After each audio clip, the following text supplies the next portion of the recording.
took 80 crates of his papers out of his apartment after he passed, 60 of which they've admitted existed. So, 60. Yeah. We definitely took 60 boxes. The other 20 are a complete fabrication and a conspiracy theory. It doesn't exist at all. Yeah, they're sitting in who knows where. 60 boxes is one thing, but 80 boxes, that's beyond the pale. Exactly. Yeah, the other 20 boxes have got the Kennedy assassination. It's got the time. It's got the time machine in it. Is what it does. That's right. Yeah. That's why everything goes to pot right about the 90s, right at the turn of the century. It was a crux point in time, and ended up. There were two people that came through when Trump was running for office that swore they had come back in time in order to keep the timeline straight. They had come back to assassinate him because everything falls apart after Trump. Well, look at how it's gone. Well, they didn't. He's still alive, isn't he? Yeah. That's all. Yeah. It has kind of fallen apart. Exactly. I was going to say, as you guys would say, kind of cucked it up. Yeah. Watchmen, folks, we're here for Watchmen. Marv is already in the house. Good morning. Good morning, Marv. Good morning. I'm at my new job, having a 10-minute break before going back to Congratulations on your new job, Marv. Yes. Well have done, fun Marv. and a great weekend. You do the same, Marv. Hope you're doing all right, buddy. We don't hear from you enough. It's Watchmen. Watchmen 11. With a beautiful stark white cover. Slightly browned from age. Look at that. That spread there, the way it's laid out with that cover and that first page, and the way that the text box on the side isn't full, is a perfect example of how to use empty space. Yeah. Negative space. Negative space, yeah. In a positive way. Yeah. Look at that. Even though the first panel is not the first panel of the right. It's not the cover. Copied again, it's the second one. Almost crowded out by word balloons. Yeah, a lot of stuff going on in there, isn't there? It's a bit of exposition here at the start. Yeah. Yeah, it's quite wordy, isn't it? Yep. It's kind of obliterated panel 4. Yeah. Yeah.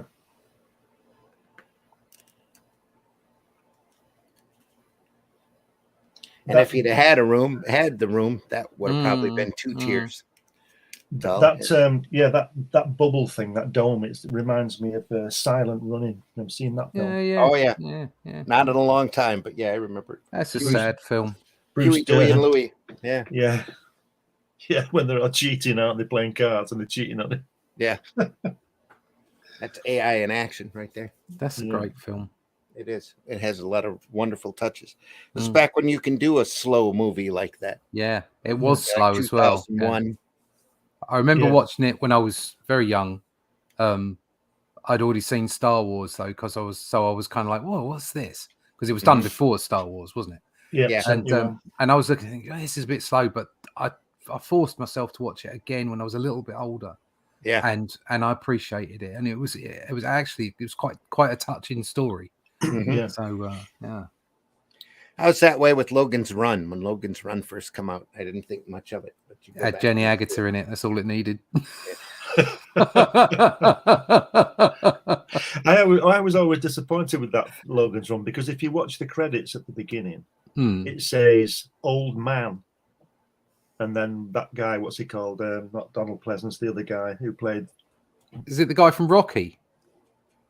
Burgess Meredith? No, I don't think. Burgess Meredith? No. It's an English actor.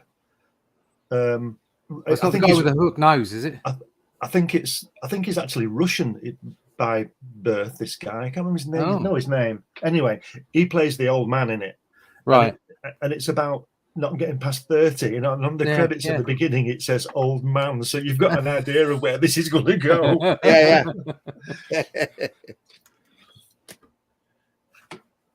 There's an old man in it somewhere, and a robot that's a guy standing in a box. Yeah, how cool.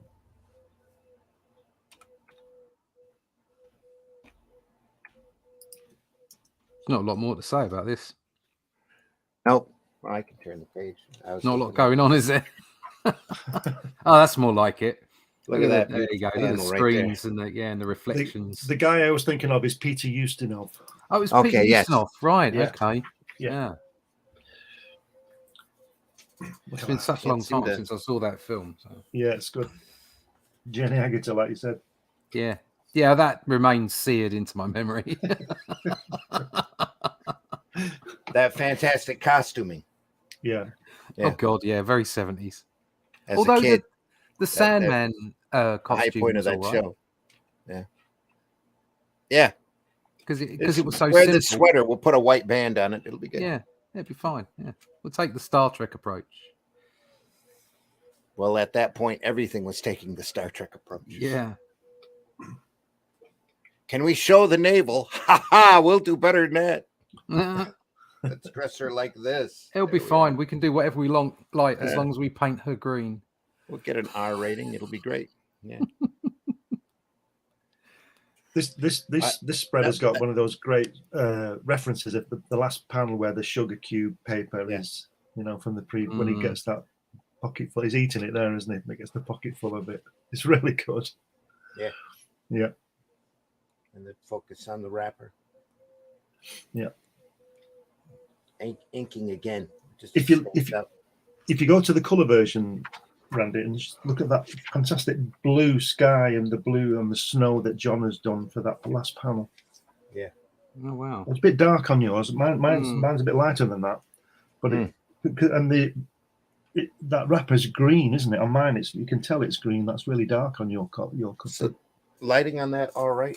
I've got all my lamps on. It just doesn't. Yeah. I think it's just a printing thing again. It is dark, but that's a dark purple on that S on that wrapper. Right. Looking at it on my board, I can't get everything straight this morning for some reason. I've got the camera at the same position as before. It's just crazy. Don't worry, it's fine. You know me, I like to fidget. You like to fiddle. We've got a few people like that over here on the BBC. Yeah. Now then. Well, here in America, we're all coordinated and stuff. We just ignore all that. Hunter's got drug problems and not even ex-wife, illegitimate children problems and all sorts of. We just ignore it. Yeah, doesn't it's exist. Par for the course over in America. Just like the UFO whistleblower guy, never hit the media. No, nobody wanted to know, did they? No. Oh, did you know that we've got alien craft sitting in hangars, and we've got about 12 of them? No, don't care. What's on the telly? Exactly. Yep. When's that orange man going to be arrested again? Yeah. When are we going to arrest the orange man? I don't know quite what he's done wrong. It doesn't matter. Arrest him. He's all the alien we want. Yes. Yeah. He's orange. Get him now. He's got to have another box in his bathroom we haven't found yet. Yeah. Ignore those boxes in the garage next to the Corvette. That's just anyway. Yeah. We don't need to worry about any of that. That's Biden's stuff. That's not. Just for clarification for anybody who's listening, I think they're all scumbags. Absolutely. Bread and circuses in more ways than one. Yeah. Yes. I mean, what prime minister are we on without an election now? Is it the third one? Second one? Scumbags we've got. You guys still have the guy from India in there? Yeah. Okay. I didn't vote for anybody. He's not from India, is he? I thought he was born in the UK. Well, no, he has to be born in the UK, yes, but he's descended from I don't Indian colonists. Yeah, Indian colonists. I don't think that really matters. What matters is that he's absolutely shite. Yeah. As long as he toes the line. Yeah. Well, it's like on a less serious note. It's like the football. If your grandmother went for a pint of Guinness in Dublin in 1912, you can play for the Republic. If you want. I don't understand with the whole, which is we're veering off here. We'll come back in a sec. I don't understand how it's okay to have managers from other countries manage your national team. I just don't get it. Exactly. It's like no. Yes. No. Quite okay, just no. I've never got that. Never got that. If he wins games, Yeah, but they No, don't. no, I don't. No, but I can't. You can't even say that. I don't Oh. care anyway. I'd rather No, lose That's as right. as a fully English Yeah. led team than win. To be honest, I don't care about. Okay. I care And- about what's right, not and what's. we- And we Now do what way- lose. And we do lose lose. quite a lot, so we're used to that. But we play fairly. Yeah, well, we used to. All football now is just ridiculous. I want to know just before we go back. I want to know why Jordan Henderson isn't in Saudi. He's been offered 35 million a year, and he's thinking about it. I'm thinking about it. He's 33. No. He's 33. Yeah, he's go over there. He's won everything. Yeah, go over there. Couple of years, come home. You're done. Yeah. Well, the golf is good over there. The golf is good. Yeah. More fantastic negative space here. Yeah, solids. Fantastic, isn't it? TV's right there. There as well. I love that cross hatching on that fifth panel there on that page at the top. Yeah, the shading, right there. Again, nice change of angle there. Yep. Yeah. As he adjuncts, as he's moving away. So quite a lot of the time, as we said, he stays at that sort of chest angle of where the camera's from, and there's an awful lot of that right the way through the book. And so it's not just about the panel layout that jumps out at you, but also the camera angles, because it's only a very small percentage of camera angles that he takes away from that level, and so him walking away from the cameras there, it not only is it a tall panel, but also the camera angle changes, and it's like it's an instant. Oh right, okay, we're on the move. We're doing something else. So clever. I'll tell you what else he does as well. We said this before. On that right hand page, if you look at the second panel, the fourth and the sixth, just flick your eyes to that. It's the same, like you're saying, the same position but different. Yeah. You could just go 1, 2, 3, 4 there. That's 5. what I mean. 1, 2, 3, 4, 5 there. Yeah. But it's in and out, and that's what's clever. So that even though he's staying at that sort of that chest angle, because it's in and out, it's creating huge interest, visual interest, as well as telling the story. It's like he has like that where he's thinking. Yeah. He has. It's like he has two cameras, and he's edited the close-ups in. Yeah. Very clever. Yeah. Beautiful work. Quick cut. Yeah. And it's like, we've been doing this. This is the 11th week we've been doing this, and the amount I'm seeing in all this again, like finding new things in it. It's just so good, so clever. And that mural on the wall above the door. That says something about his character. Yeah, I'm sure it's in the notes here. Talking about it. I'll have to switch my glasses in order. It's great the way Alan Moore's very clever. We've said this as well. That when he's in that panel there, when he says "in no time like the present," and that drawing is from some time, sort of 5,000 years ago. Yeah, it's great the way he does that crossover. No time like the present. Oh, by the way, draw something on the wall that looks like X. Oh no, I'm sure he gave him direct instructions, and I can't get to it to read what it is. Let me grab my magnifier here. This is going to take a second. See, I'm wondering. I know that you said that he's supposed to be like the perfect human, as in he's trained himself to be that. But I'm still on the fence about that. That he's trained himself, or I'm on the fence as to whether he's something other. So maybe he's the only other super being on the planet. Well, he's never trained himself so much that he is a bit like Highlander, as in, is that him in the mural? Right. You see, I always got sort of hints from this that maybe he was something more than human. Yeah. And that's why he could do certain things, but he wasn't. But he never let on that he was any kind of like superhero, like Dr. Manhattan is. So he could be like. I was thinking he was like Highlander. Like Deckard is the other replicant. Yeah. Yeah, maybe. Yeah, a little bit of that in there. Yeah, a little bit of. I don't mean playing. he's a replicant. I mean, No, but the fact that he is something as well, but Yeah. he kind of doesn't make a big. He doesn't tell everybody about it. It isn't obvious. This painting above the doorway shows Alexander the Great. Right. Yeah, conqueror of yeah. the Well, he world. loves Alexander the Great, doesn't he? And he makes you wonder whether he is Alexander the Great. Yeah, and it was noted back in last issue, page 7, panel 4.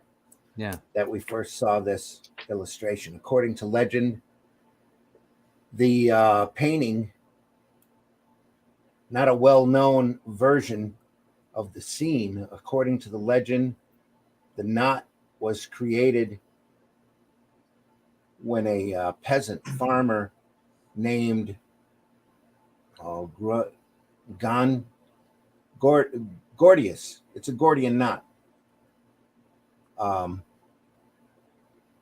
was I? I looked away for just a second. That drawing is, I can see it on that page. It's when they're coming down the stairs, and you can see that viewing room, as it were, to the left of the stairs. And we commented on it the other week, but not in the way that we're doing now. But it is there, yeah. So there's great spatial awareness as well, and this is Lovely. what we were saying about Dave Gibbons doing these architecture drawings. So he knew exactly where everything was with a view of people in the room. Yeah. And the one in Randy's book there, the one I've got, the Watchmen book, or the Dave Gibbons book, he shows the placing of the comedian when he's on the bed when he's crying. Yeah. He draws just lines so that he knows exactly where all the characters are and whatever, the sideboard and the window and all this kind of stuff. But like I said, I'm looking at it now, that viewing room there that is leaving is on what is it, chapter, which one is it? Chapter 10, page 7, and you can see it to the left of the stairway. I don't know whether you can find that, Randy.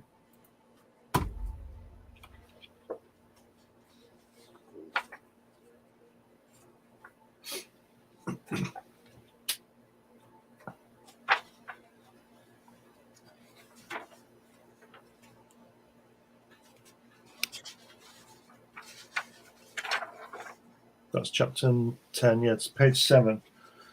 And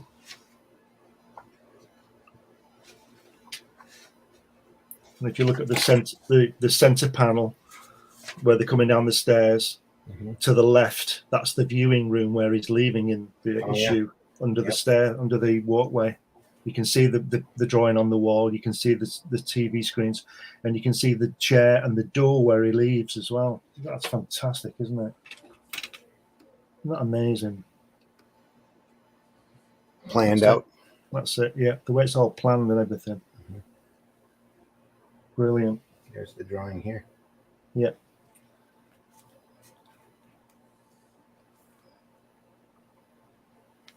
Crazy good. The attention to detail on this, as we've said before, is just incredible, isn't it? Oh, yeah.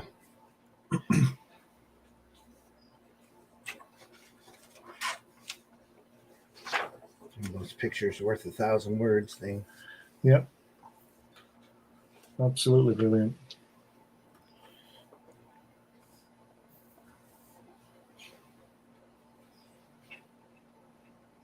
Still fidgeting, sorry. There we are. No. Stop there. Stop. That's it. Stop.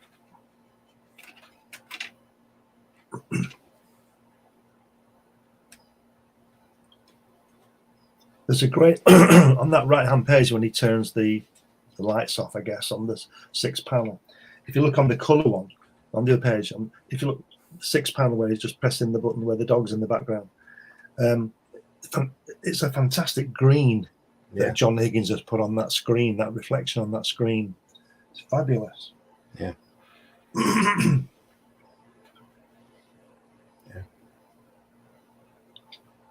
Amazing.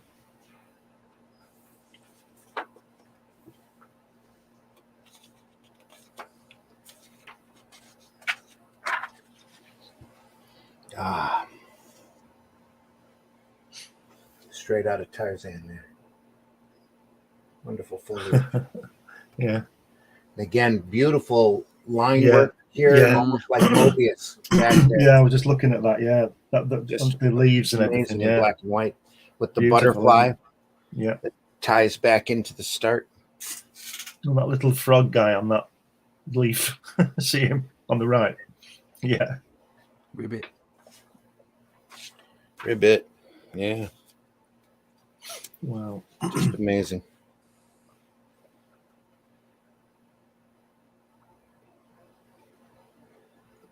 Yeah, and again, because of the color restraints, I don't think the color does No. the line work justice here, No. but it is incredible.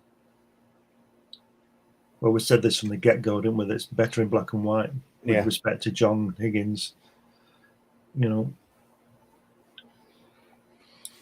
but he did do a good job with his limited printing that was available. Yeah.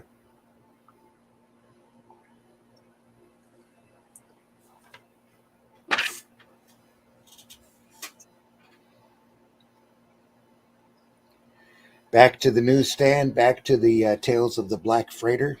Yeah.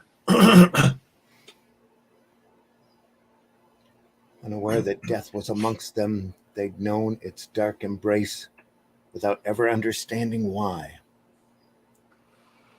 One, however, was awake, frantic lest he should raise alarms set upon him as he entered the night-wrapped chamber.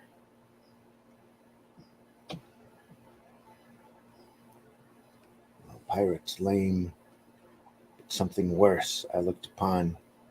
I looked up into faces familiar, save for their terror. Yeah. Just as they're coming in. Don't go away, Matt. Listen, this is here, the news agent. Yeah. Listen, tell her Hustler's due in tomorrow. Hustler?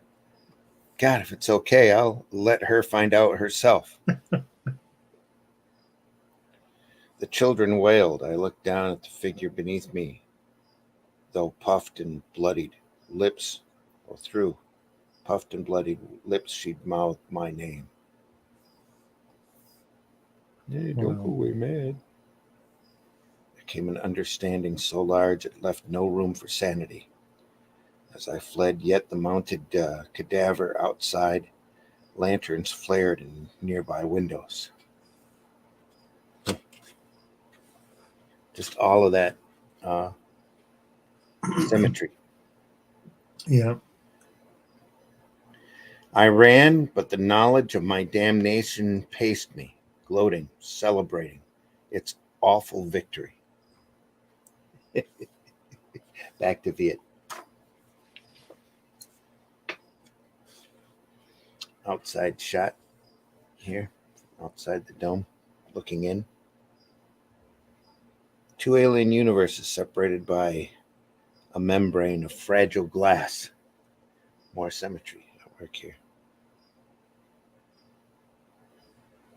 What in my life does not deserve celebrating? It's gloating in his reverie, his success. Yeah. As he knocks him out.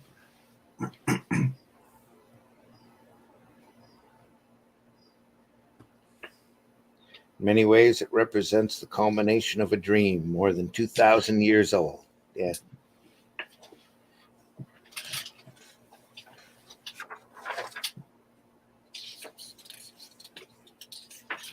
Now, back once more into the 9 panels.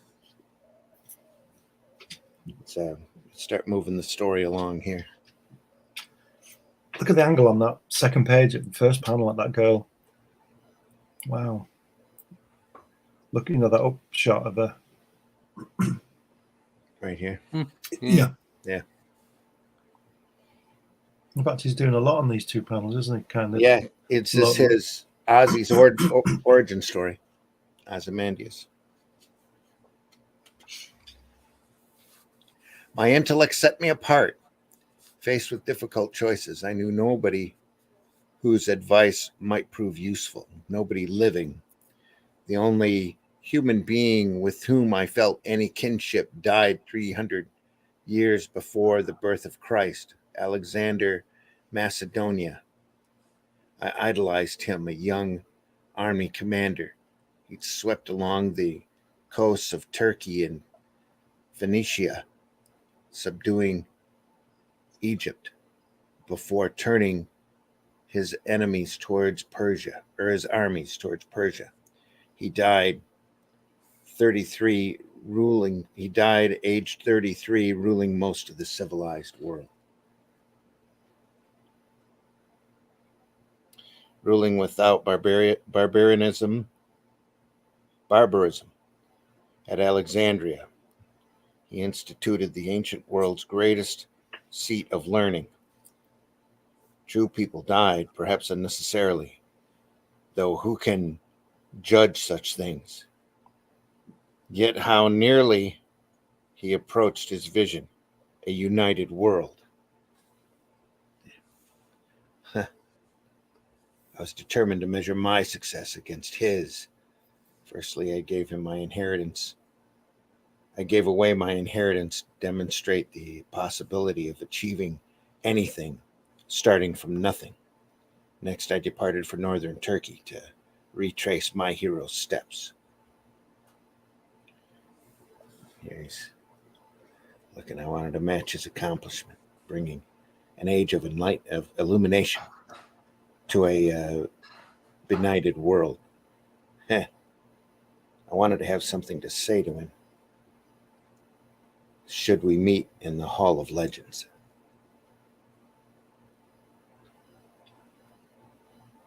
And then we switch scenes here, back to in front of the news agents.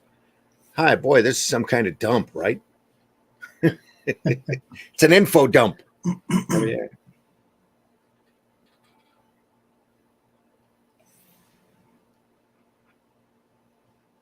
Those two characters weren't in the film, were they? The news agent and the girl? I don't think they were. No. I would imagine that's to do with moving the thing along, Time constraints. You've got to have some constraints. We have the silhouette. But it's funny how the subplots in this are really deep, aren't they? Yes. They're not just devices. I mean, everything's a device to move the story, but they're not just that. Yeah. There's a story going on, a backstory that we don't know about. But it's like, you care about the characters. That's how it works, isn't it? You've got to care about them, even if you care that they get blown up. You're still caring about them, Once again, even though you can do CGI and all kinds of stuff, it's really difficult to get the kind of story that you get out of a comic onto the screen. Yeah. It's not just about the visuals, about the budgets. It's also about the density of storytelling in good comics. I'm not talking about the ones that take several comics to do just like one of these pages, as we get mostly nowadays. But the density of the storytelling in this it's almost like like the old comics back in the golden age. There was on occasion some of them were a bit overwordy. There was just too many bubbles. There was just too much text, and it started to balance out. And I think this is about as perfect a balance as you can get of excellent density of storytelling and still being able to see the art. I think it hits the nail on so many levels. They're only comics are only halted by the lack of imagination on the artists and writers point. Exactly. You can just have it. You've got no budget for designs, for costumes and spacecraft and whatever. If you can draw it, you've got it. And like you say, this is why it's well, hard to draw a Dalek because I can't draw a Dalek. No. You have to pay every time you draw a Dalek. Every time you draw a Dalek, you have to pay. Right. That's why a lot of the time you see a group of Daleks and then you don't see them for a couple of pages. Right. Oh, really? I had no idea he had that tight of a control over the Yeah, exposure. it is kind of tight. Yeah. The nation estate. Yeah. Yeah. Wow. All right. There, I put the thumbnail back on the chat, Russ, but the thumbnail was farther up the line there. Don't worry. I got one. I managed to grab one from Nita. Okay. Thank you. Well, it's there now anyway. I just went and turned the Facebook into public because I had forgotten to do that. So I was wondering why the chat wasn't very active.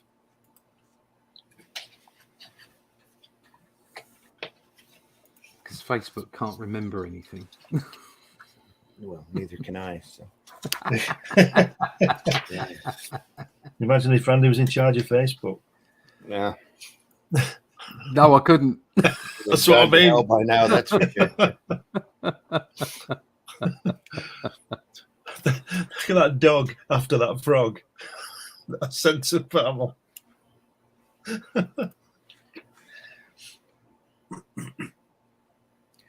I followed the path of Alexander's war machine along the Black Sea coast, imagining his armies taking port after port, ancient blood on ancient bronze. Strangely, before subduing Phoenicia, he struck north towards Gordium. Perhaps because of the challenge it presented, the ancient world's greatest puzzle was there, a knot that couldn't be untied. Alexander cut it in two with his sword. Lateral thinking, you see, centuries ahead of his time. The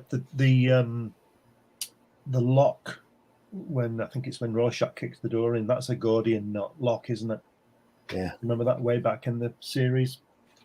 Everything's tied in. Literally.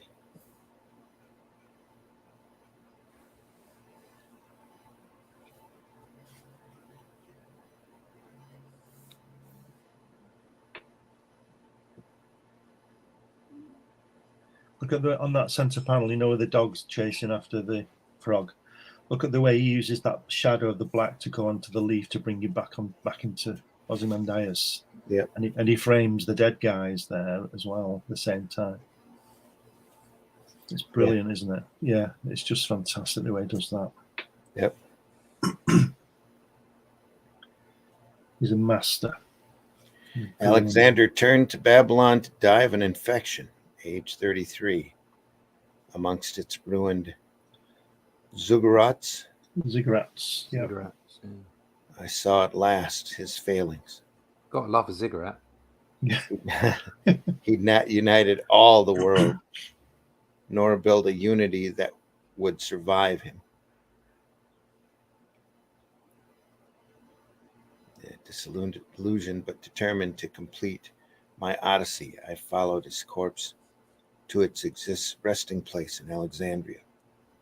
The night before returning to America, I wandered into the desert and ate a ball of hashish I'd been given in Tibet. The ensuing vision transformed me. Wading through powdered history, I heard dead kings walking underground, heard fanfares sound through human skulls. Alexander had merely resurrected an age of pharaohs. Their wisdom, truly immortal, now inspired me. Randy, get the colour version of this. I just want to say something about that last panel. Look at the colouring. Is that Dr. Manhattan on Mars? Yeah. Getting all his clothes together and putting them on himself, looking at the stars. And this, I'm alluding to what Russ said earlier about maybe he's got some kind of superpower. That there are two superheroes on the planet with Dr. Manhattan and him. And that colouring to me would suggest that. Yeah. Yep. It's just the clue. I just think there's something just a little. I mean, I know he's been explicit about his story here, but he's been fibbing the whole time. I just find him an ambiguous character. That's all. Yeah, Yeah. I'm just not 100% sure either way. he's a lot more emotionless than Dr. Mm. Manhattan. Yeah. He just Yeah, and he wiped out also, his 3 servants here. he also, Ozymandias also causes trouble, doesn't he? I don't think Dr. Manhattan causes trouble. Yeah. I know those people get the cancer and everything, but that he's not doing that on purpose. But this guy's Well, this out of his tree, isn't he? right. Did he actually cause the cancer, or was that something that Ozymandias did? I think that was something drummed up. Yeah. Right. Yeah, it was drummed up. Yeah. Right. Okay. So it didn't even cause it by accident. If only exacerbated, But they blamed it on him, didn't they? Yeah. Yeah. In order to get him, that was all part of the plan. It's all part of the plan. And he had enough emotion to remove himself from the planet. Yeah. Enough heart. Yeah. Unlike Ozzy, he's totally heartless at this point. Or he's totally heartless to the whole story, really. I thought the guy, I don't know the guy's name, the English guy who played him in the film was really well cast, wasn't he? The blonde The whole guy. movie was really well cast. Yeah, I can't remember the actor's name. I know he's English, but everybody was very dead on. Yeah. And also, again, I've said this before about the Star Wars films, the first Star Wars films, you didn't know anybody was really apart from Alec Guinness, so you didn't know what was going to happen to them. Like, Tom Cruise is probably not going to die, don't you? You know what I mean? But it was basically a lot of unknowns, wasn't it? Or at least not famous actors. Well, both of the big stars in Star Wars ended up dying in that first movie, Alec Guinness and Peter Cushing. Yeah. So everybody I knew who Peter Cushing was before Star Wars. Yes, I'm talking about the Han Solo and Leia and those. Yeah. I know they were around. I know we know who they were, but they weren't big stars. Is what I'm getting at. No. So, and there were a lot of people in it that you'd never seen before. Right. We knew who Peter Cushing was and Alec Guinness was because obviously they're iconic, aren't they, from the 50s and whatnot. But that was the good thing about this Watchmen thing. I don't think I knew anybody who was in it. I don't think offhand if I'd seen anyone. Yeah. I don't think I was aware of any of the work of the other people in it. The guy who played the comedian had died in a couple of other series already. Right. So he was on Grey's Anatomy and one or two other things. Oh, I didn't watch Grey's Anatomy. So. No. Supernatural. Yeah. No. Oh, he was in Supernatural. But was that before or after this? I think it was slightly before. He had gained a reputation of playing characters that always died. Oh, right. Yeah, that ties in because I seem to remember him saying that when he was offered this part, he thought, I'm not going to play another dead character. Yeah. Because yeah. He was quite popular on Grey's when he was there, and then they had him come back as a ghost a couple times. Oh, you're kidding? To talk to the cast, yeah. God. Well, it was pure soap operas, so they did such things. Yeah.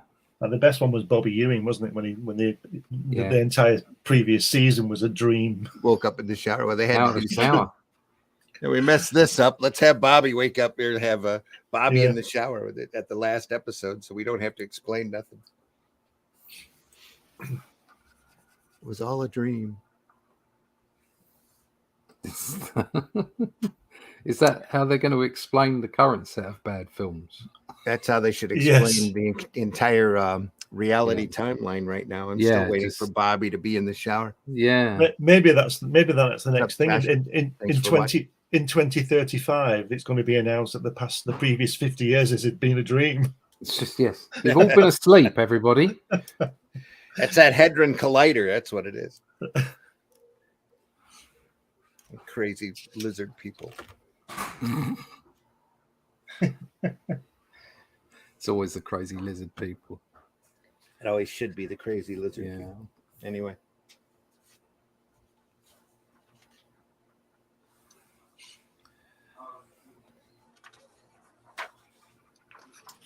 Bringing in the weather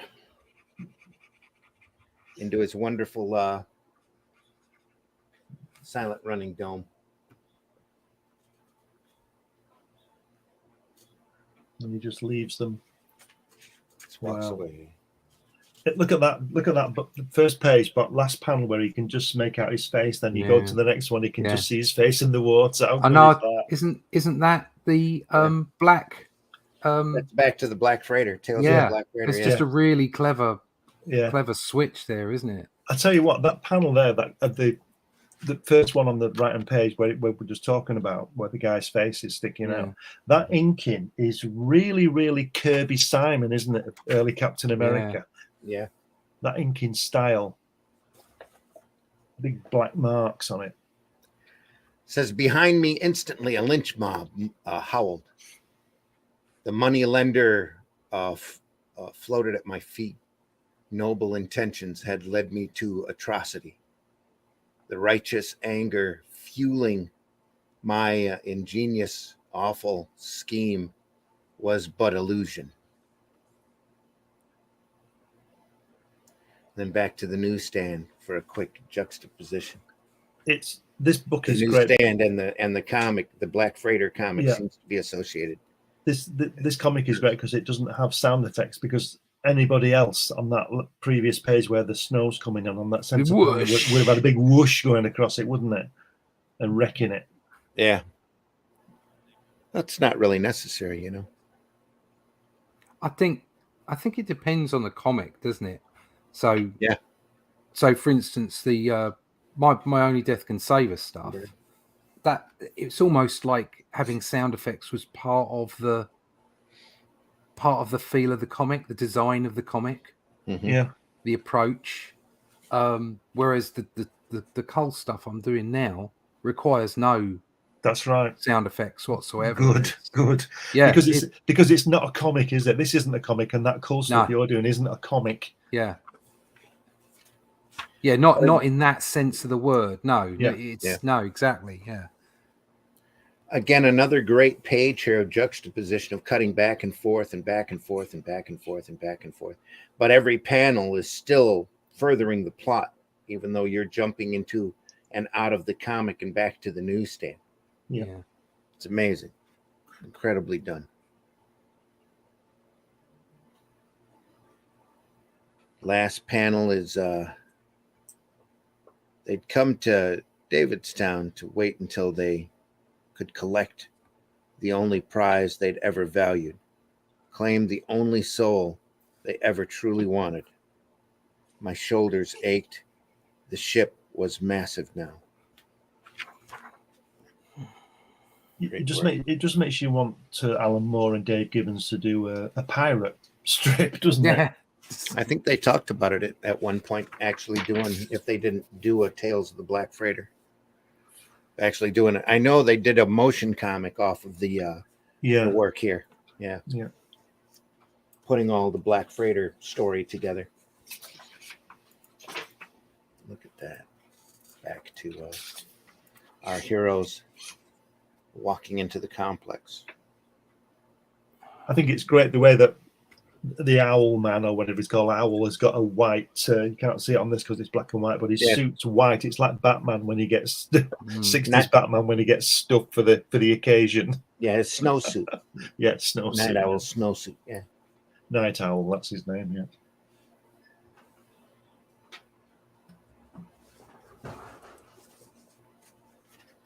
Great shot there. Actually, great shot here too.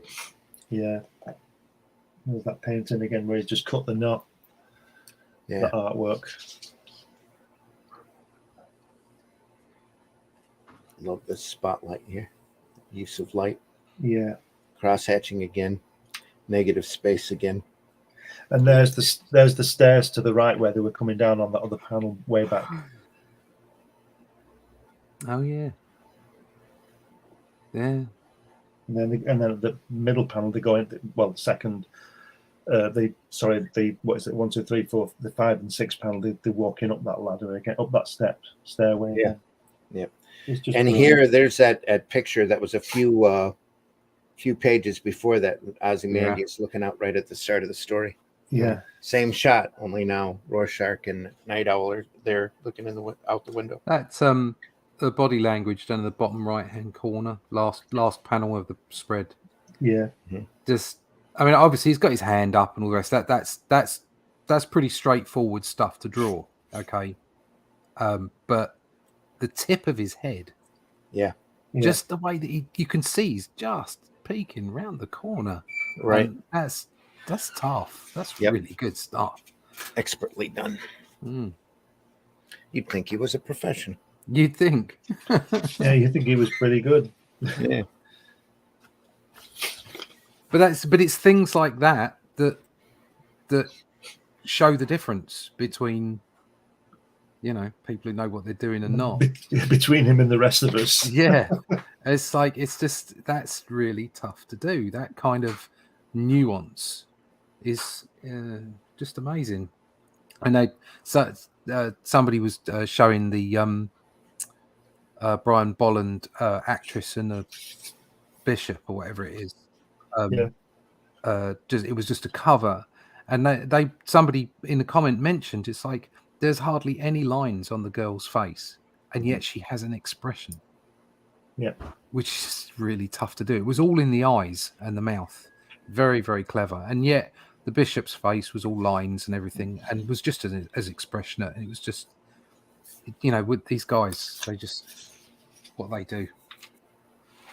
Yeah. Sorry. Sorry again. Ah. There we go. Great. Next 2 pages.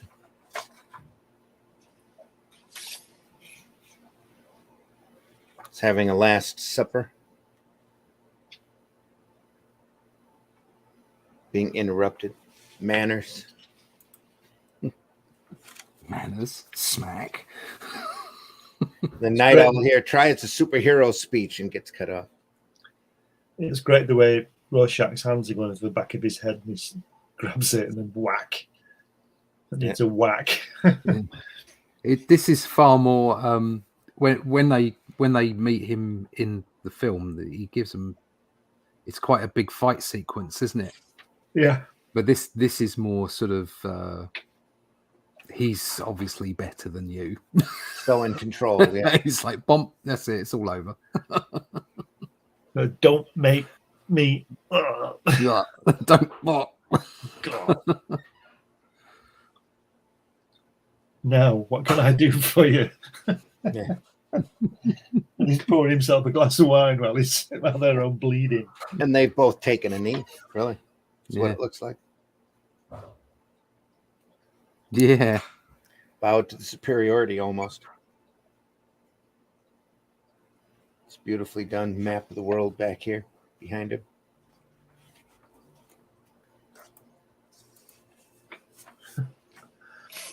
See that in color. The violence is red, just like in the panels with Rorschach a few issues ago. Yeah. Heavy on the red. Look at that lovely yellow as well. When Night Owl gets that lid in his chops, look at that lovely yellow background right in the center of the page. Yeah. Quite a contrast. Simple. Yeah. Bonk. You can feel the bonk. Yep. Yeah, it's very sore, that, isn't it? You can tell. That's going to hurt. That really is going to hurt. What's he firing at him? The lid of the pot. No, the Night Owl. What's the beam? It's got like a little flare gun. Right. So it's not going to do anything to him, then, is it? Probably a laser beam. Yeah, I'm just wondering why he's deflecting it. Yeah. Must be a laser beam. Must be. Pew. Pew pew. It's a pew pew. That's what it is.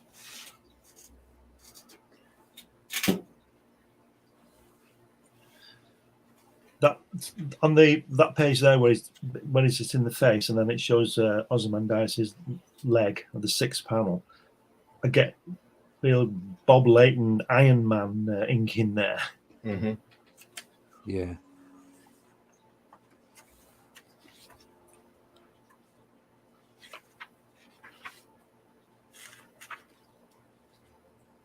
I love the way Gibbons does the backgrounds with that single weight of line to make it really faded, like on the bottom panel of the second page there. It's really, really a thin line, you know.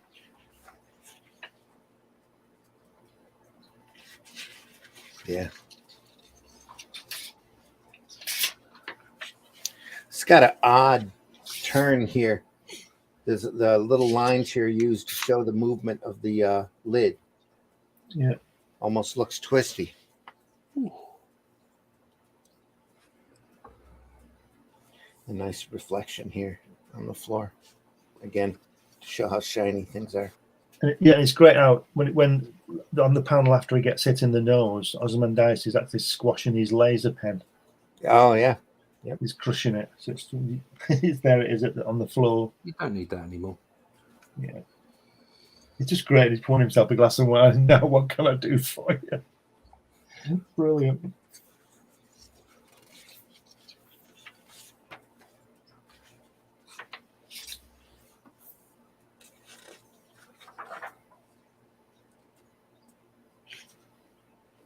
You know. Damn it. You know what this is about. Pyramid deliveries are behind this whole mess. And you're behind Pyramid. Christ, Adrian, what are you trying to do? What we all tried to do after our initial struggle to find our feet. I'm trying to improve the world. Like when I started out.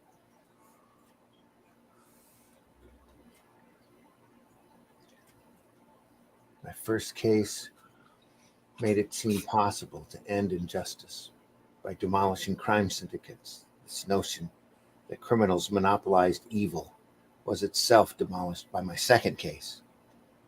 Researching the mask predecessors, I investigated the mid-50s disappearance of Hooded Justice. An operative government sources revealed had tried unearthing him back then, reporting failure. Unearthing the operative, tracking him to Dockland, proved easier. Edward Blake.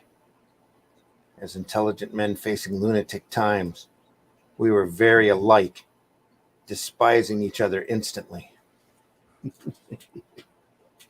Great. A great reference to Kennedy there with Nixon. Yeah. Recognizing me, he attacked anyway, mistaking me for a criminal. I studied his limitations, skillful feint, devastating uppercut, little else. He won in the short term. Had Blake found Hooded Justice, killed him, reporting failure, I could prove nothing. We next met in 1960. I avoided him, more fascinated by John. Here, Rorschach's trying for a strike. With a fork. With a fork. Yeah. Till I observed Blake over the years. Know what? He was in Dallas minding Nixon the day Kennedy died. Nobody's sure why Nixon was there. Ever read JFK's intended speech? We in this country, in this generation, are by destiny, rather than choice, the watchmen on the walls of world freedom. Was that his actual speech he was going to read? Yeah, he was going to read that at the trademark about half an hour after he died. Ah. That is deep. Yeah. And Nixon, just for your information, Nixon couldn't remember. You know, everybody remembers where, even I remember where I was. I was 8, right? Yeah. Nixon was the only sort of big name that couldn't remember where he was that day at all, anywhere. I don't recall. Turns out he was at a party at a guy called Clint Murkison the night before in Dallas, an oil man. Mm-hmm. Check it out. Coca-Cola exhibition he was at and all this kind of stuff. Oui. But he doesn't remember. Uh-huh. He was rehearsing it, perhaps, as the motorcade reached the plaza, never suspecting that in the walls of world tyranny, crosshairs watched him. And here he's blocking like it was nothing. Yeah. We all realized then how bad things were. I continued adventuring, but it seemed hollow. I fought only the symptoms, leaving the disease itself unchecked. I despised myself, my sham crusade. Knowing mankind's problems, I blinded myself to them. I felt helpless against the forces greater than any I'd anticipated, as he just quietly, subdues Rorschach. Too cowardly to confront my anxieties, I had life's black comedy explained to me by the comedian himself at the Crime Busters fiasco in '66. I'm sure you remember. We discussed nuclear war's inevitability, described my future's role as the smartest guy on the cinder, and opened my eyes. Only the best comedians accomplish that. He's taking his mask. I remember the charred map between my fingers, Nelson saying, "Someone's got to save the world." His tremulous, complaining voice. That's when I understood. And then he is here taking care of Rorschach. That's when it hit me. What symmetry, man. Just crazy. Consoling Nelson, I left outside. Blake argued with Lori and her mother. I swore to deny this, his kind, their last laugh at Earth's expense. I also swore that when next we met Blake or any other foe, though perhaps not on my territory, it would certainly be on my terms.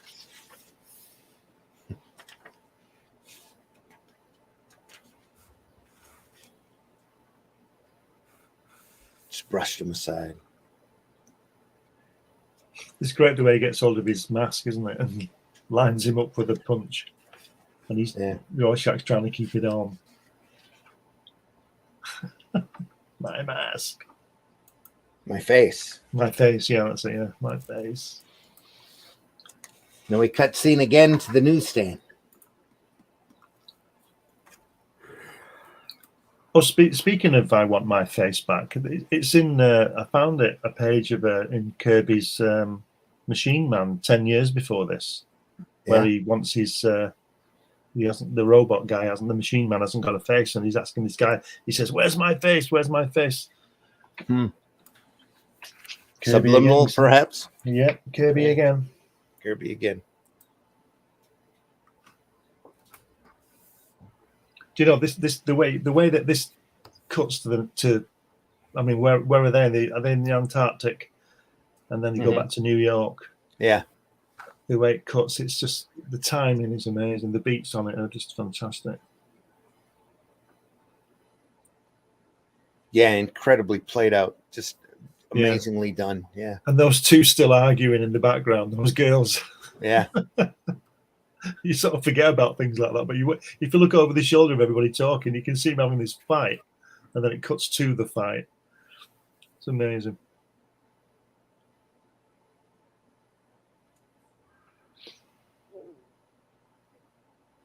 And it's great the way that the wife is having a go at Malcolm, and she says, "Don't you dare do anything." There's these two having a fight in the middle of the street, and she's saying, "Don't get involved," I don't know. Didn't you listen to a word I just said, Gloria? Please, I have to. In a world like this, I mean, it's all we can do. Try to help each other. It's all that means anything. Please understand. Malcolm, I'm warning you. Let yourself get drawn towards another heap of somebody else's grief. I don't want to see you again. Gloria, I'm sorry. It's the world. I can't run from it. Back to the black freighter. It's dark, and lurching mass filled all my vision. I saw the heads nailed to the prow, heard drunken laughter, encouragements barked from the decks above. Closer it came, closer. And back to Antarctica. If you look on where the girls are fighting, if you look at the book on the floor that they're ripping up, it's got knots on it. It says knots on it. Right there. You see it? Yeah. Yeah. You see it? What does it say? Knots. No. as in Guardian, not. Ah. Not nuts. As No. in these nuts. No, No, not nuts. no, No. and not as KNOT. as a rope. Yep. And the little guy at the top left, he's reading the bite method. You know, to get fit. I guess leaning against top left, leaning against the fire hydrant thing. There's so many things in it. Oh yeah. Right at the top left on page, it's there. He's reading the bite method. Yeah. Yeah, that's the one. Yeah. Yep. He's always smoking one of those cigarettes, that little guy, isn't he? Is that one of the glass pipes? Yeah, the little with the bubble on the end, yeah. Which is ironic that he's reading that and he's smoking. Yeah. Leaning against R2D2. Trash can. Yeah. And there's that view again in the middle, on the next page on the second panel. The second panel where there's the staircase to that room again, there up at the top. I saw east and west. Glass staircase. Yeah. Yeah. I saw east and west locked in an escalating arms spiral. Their mutual terror and suspicion mounting in the missiles, making the possibility of disarmament progressively more remote. Gradually, I closed upon the heart of the dilemma.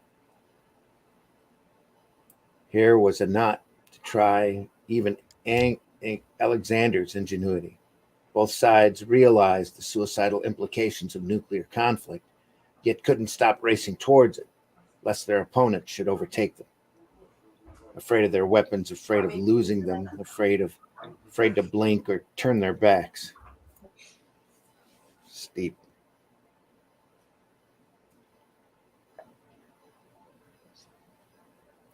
Meanwhile, expensive arsenals meant less cash to spend upon their old, their sick, their homeless, on their children's educations. Stockpiles grew as computers reduced human involvement. The specter of accidental apocalypse stalked ever closer. Simply given the mathematics of the situation, sooner or later conflict would be inevitable. However, without a practical solution at hand, what use was it to suddenly notice the perils of the situation? Similarly, a solution would be equally useless unless one possessed the muscle to back up the brute power to see one's will implemented. Took another step back and thought again. Night Owl's stopping Rorschach, going to get him again, isn't he? You know, Yeah. Look at this thing coming in, this giant dog thing. Don't do it. They're both turned to it. It's approaching. Yeah.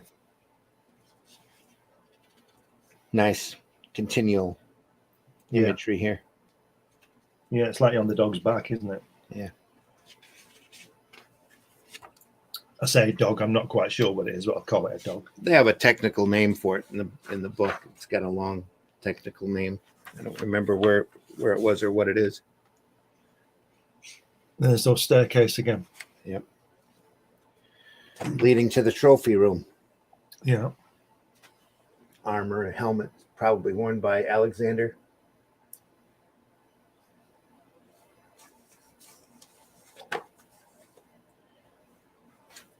And another bit of juxtaposition back to the newsstand. That sequence is great because if you look on the previous page on the top panel, it starts off outside with the dead butterfly, and then we go through all that sequence of them with the dog turning up, and then the butterfly is there again at the bottom of the panel to sort of close that sequence. It's very clever.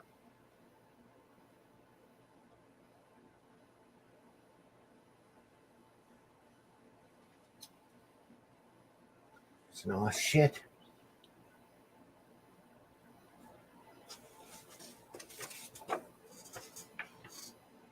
And they're still fighting again. Those two, aren't they? She pushes her over on the top panel.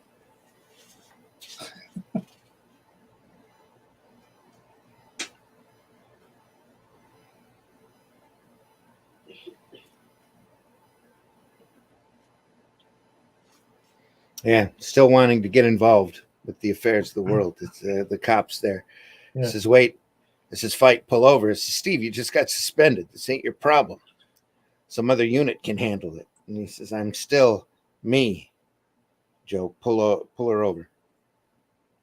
Still got to get involved. Listen, Milo, you leave work early for a beer with your brother. Business ain't going to collapse. No, but hey, police, what's happening? That's Joey. That's one of my drivers in a fight. Hell, another minute, we'd have been gone. Talk about lousy timing. Yeah, one of the girls is a taxi driver, isn't she? Yeah.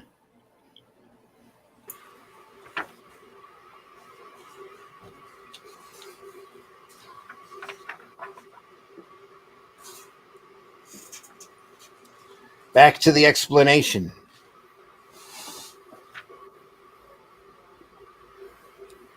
That starts out, each step was synchronized.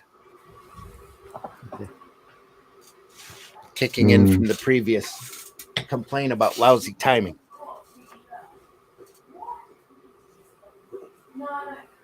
It's setting up, isn't it? Setting up for that final page. Yep. Yeah, he's You can feel it coming. He's explaining his plan. Yeah. Yeah. But what I mean, visually, you can feel it coming. Yeah. Look at the bottom two panels. Well, the top two tiers here, he's explaining his the activation of his plan, and along the bottom, you've got the place where the plan is activated. Yeah. An end to fighting, and she's kicking her now. Look.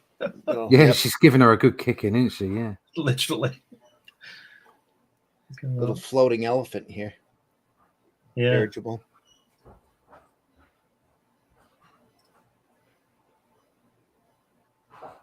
Understood the importance, knew the dazzling transformation was at hand for mankind. The brutal world he'd relished would simply cease to be.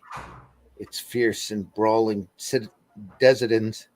denizens rushing to join the mastodon in obsolescence. And here's a floating elephant in extinction. Everything's about to change.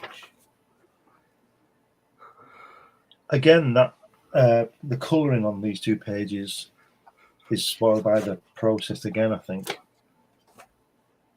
Yeah. Especially the bottom two, yeah. The flashback sequences are in red and oranges. Yeah. It's a shame. It's clever delineation. Yeah. Yeah, I'd love to see the recolouring. Got to see the recolouring because I bet he's done a great job. Yeah, I think that it's superb colouring across the top panels. The colour delineation and how he's changed the mood and the colour palette is great. But those bottom panels are a bit too heavy, aren't they? Yeah, they don't work for me. Mm-hmm. And that great, if you look on the left-hand page at the bottom panel, it says the day the earth stood still and is on at the cinema behind them. Ah. There's all sorts of going on. Excellent. The Gunga Diner ties back to previous Utopia. And in the background, it says pale. It's got pale horses. Is that apocalypse thing? Yeah, right in the distance. That ties back into the previous title, Riding Pale Horse. Yeah, it's very He clever. came on a pale horse. And his name just was Death, and hell followed him. Yep. Yeah.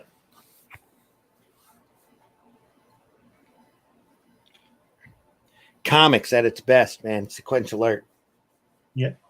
Symmetry, just all of the cinematic devices used here. Just amazing. And I'm going to say it again because I always do. Beautiful lettering as well. Yeah. Yeah, those bottom panels, they're just... Yeah. And it's not the same. What it is he's traveling through the scene. It's one long scene. Yeah. It's brilliant. Yeah. Yeah. Is there two moons? No, that's a light. It's a light. It's the street light. Yeah. Dirigible. Right. Back here in the background, way in the back. Yep. Police move through. Yeah. then the classic retort there. Let's do it. Dan, I'm not a Republic serial villain. Do you seriously think I'd explain my master stroke if there remained the slightest chance of you affecting its outcome? Says I did it 35 minutes ago.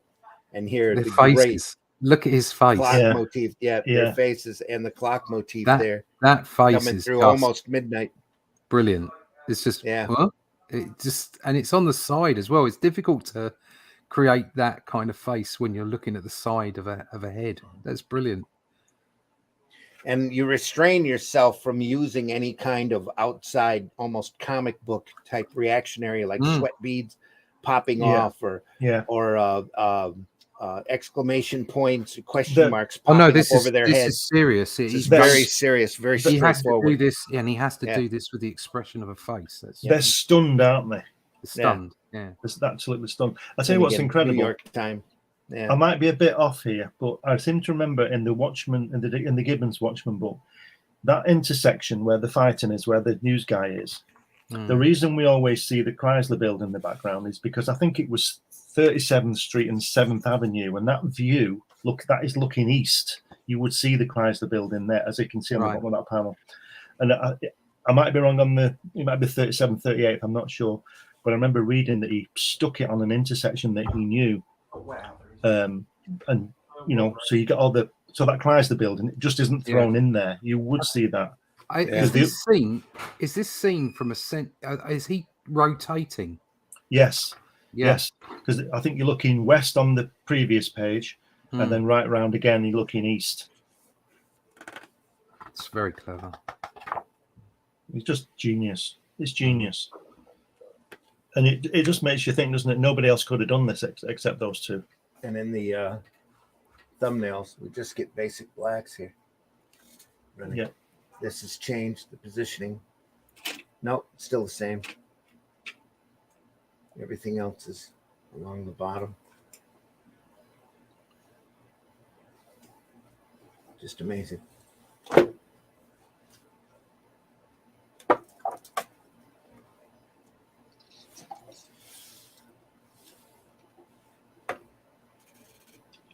Get the colour one, Randy, and look at the top left-hand page, the face, the way that John's coloured that face at the top of it.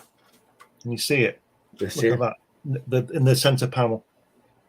That one, yeah. Look at the colouring on that. The way he's lifting over his head with that madness in his eyes, and it's all red. It's like you said, that fight scene is all, the past is all red, isn't it? Yeah. When he throws him through the window and everything, it's all red.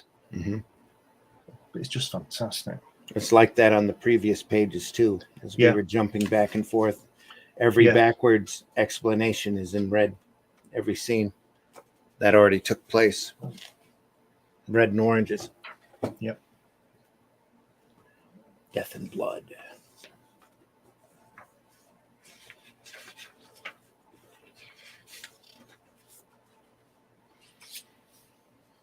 And then, of course, the great last page. Yeah. And he breaks them with 9 panels. It already happened. Yep. Doesn't quite break into it. He just splits them. The 9, the 3 becomes 6. Yeah, that's true. The same grid is there, and then the couple silhouette again blends together into the smear that ties back to the cover. And then a panel. Yeah, it's the same shape. Literally nothing. Yeah, the exact same shape.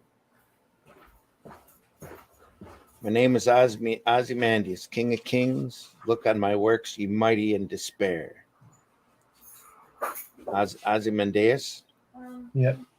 Percy Bysshe Shelley. Bysshe, Byssshe Shelley. There's the quote at the end. And then just a blank panel with a page number in it. Yep. Wow. As New York is blasted into oblivion. The issue ends. After the masquerade, Doug Roth visits Antarctica to interview Adrian Viet.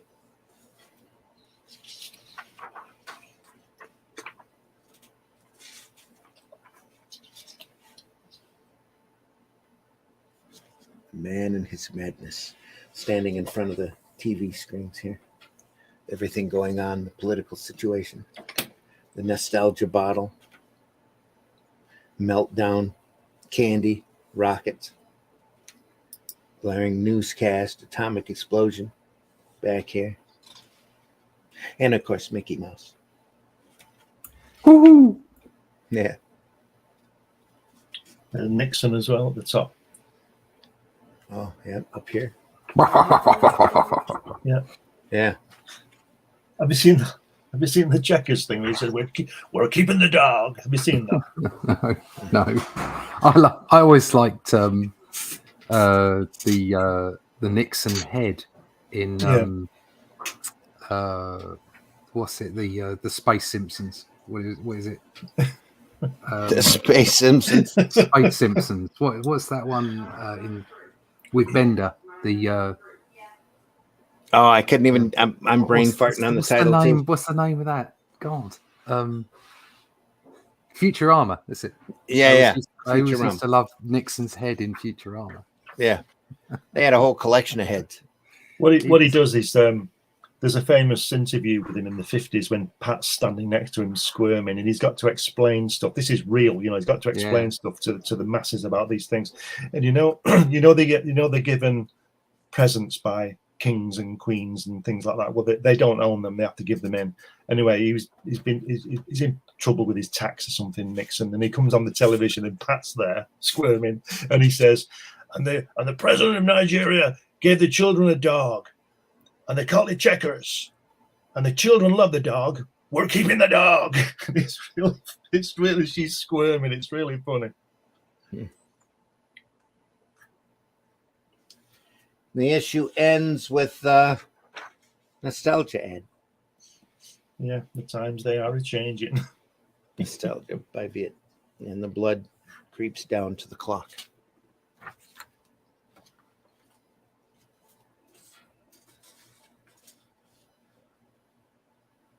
Just a couple of minutes before midnight.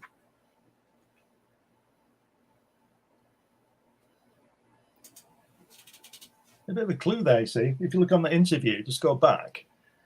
The last, when Veidt says, when he says that you're referred to as the world's smartest man, he says, "I don't mind being the smartest man in the world. I just wish it wasn't this one." Doesn't Manhattan say something like that? Yeah. When he's on Mars. No, that isn't true, but it's very flattering, and I don't mind a bit. Somebody wants to call me the world's smartest man, then hey, that's okay too. No, I don't mind being the smartest man in the world. Just wish it wasn't this one. Yeah. Yep. And then after this issue come out, we had to wait another month and a half, at least, if not 2 months, before we got the last one. They were running so far behind.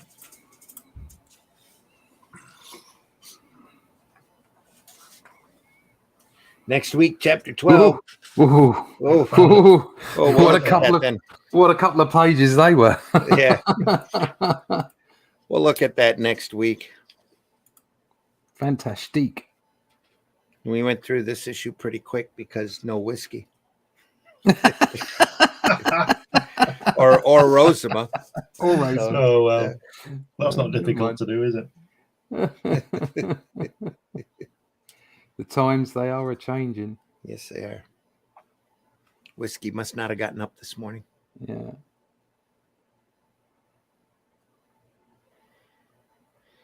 That's Watchmen 11, folks. We've been looking through a couple of books. This is the annotated Watchmen Annotated. With Dave Gibbons. Forward by Gibbons. The great Watchmen series in black and white. Available now on Amazon. Nice slipcover.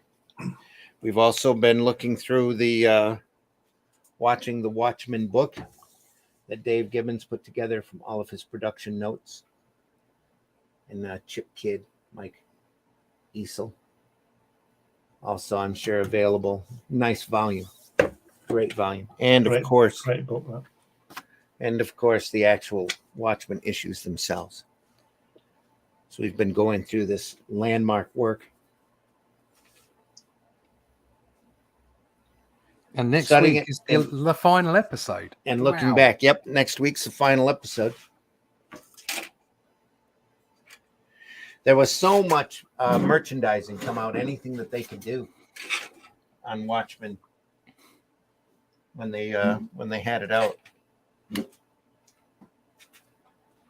So I was able to get a set of portfolios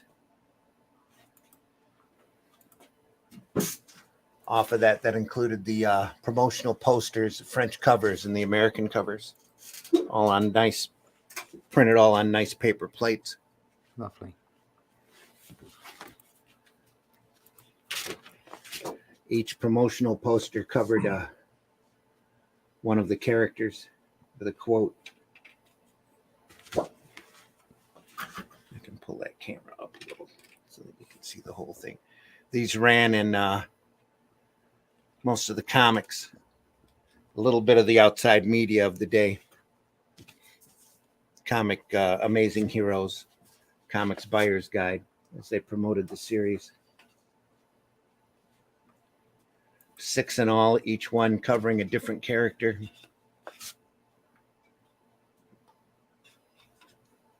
Wow.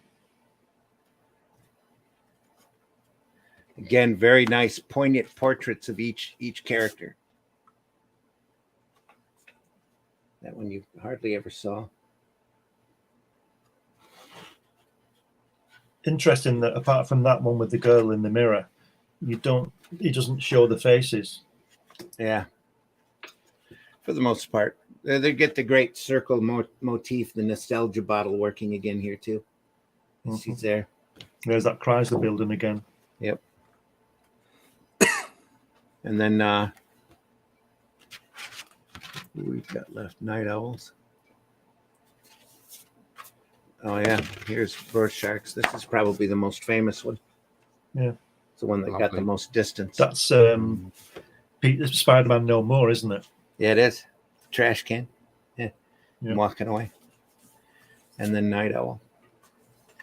Oh, you see his face, but only in shadow. Yep. With the owlmobile in the background, him in his basement. Just beautiful pieces, though. And a great splash on the floor. Yeah.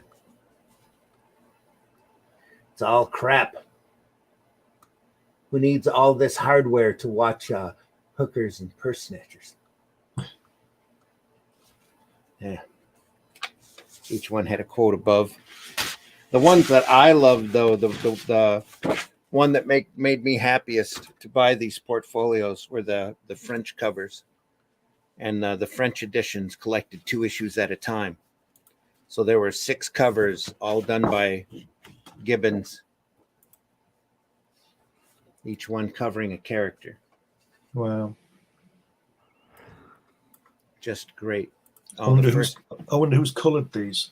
First one, of course, is a comedian. I think Gibbons painted these. Right. Pretty sure he did. The great shot of the character there, and then everything around it all ties into the character. Just beautifully done. Here's Rorschach's. Wow, come on. With the cleaver. Yeah. Night Owls. So I love these. It's just amazing. I think it's great the way he's a bit overweight. Yeah. Pudgy. Yeah. That's inclusion. Yep. Diversity and inclusion.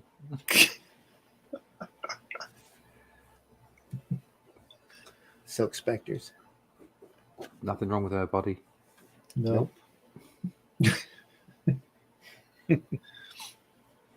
And of course, the last 2 issues.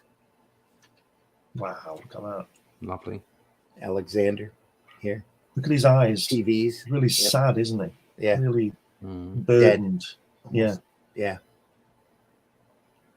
Guys coming in, war, the butterfly, just beautifully done. I wonder who's got that artwork.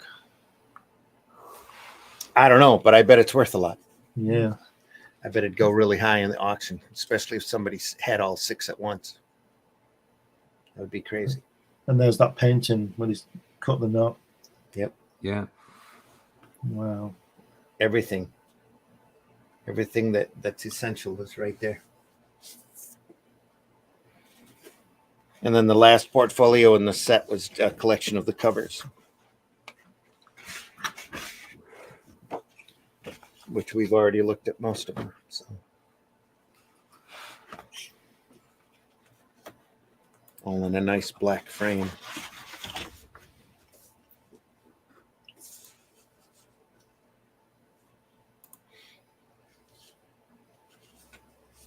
Where'd you get these from, Randy?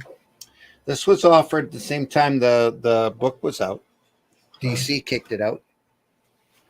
It came in all 3 of them have their own little folders that everything slides into. Oh, Oh, wow. yeah. Wow. Check you And out. then all of those also slide into a case. You can see how well loved it is. I guess you could say. It's just a little beaten. But yeah, with a rundown of what's inside. Very nice. French covers, promotional posters, American covers. But again, just phenomenally great pieces of art. All of this is done on really nice stiff board, suitable for framing. Draw me like your French covers. Yeah. Which if I had the space in the house, the wall space available, I would frame all of them French covers and set it up in a row. They're all just amazing.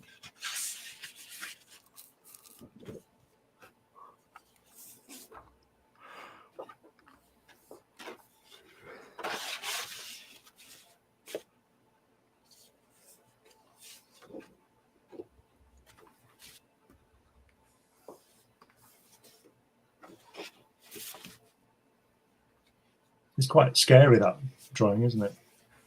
That, yeah. Very menacing. Getting the circle working, the smiley face, the smear, everything is there.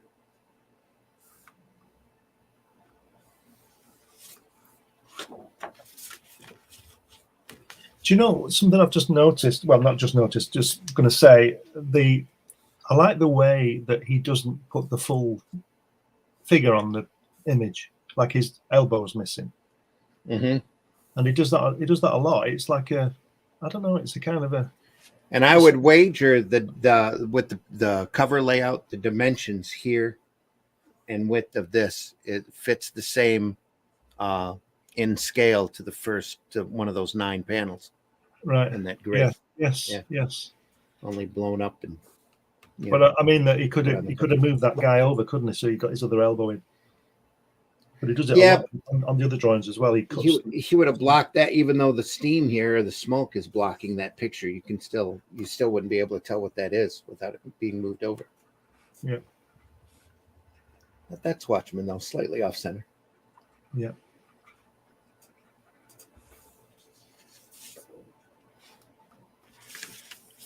More genius work. Beautiful coloring on that. Yeah. That issue was great with that tumbling, wasn't it? It was when he was going through. That was just fantastic.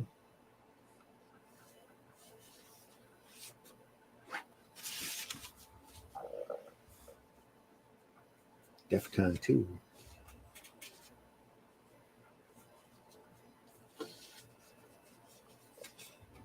Today's cover.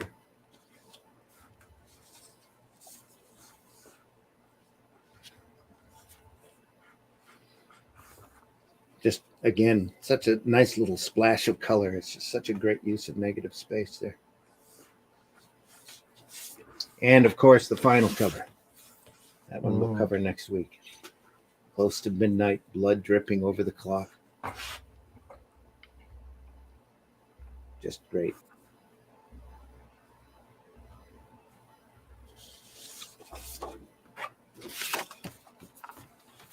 You know, we always say that it's great to look at the art. We could just stare at the artwork. And if you think Yeah. about it, we've been doing it for the past 35 years. Yeah. Yeah, Staring. and it's one of those works too that you every time you read it, you pick up something more. Yeah.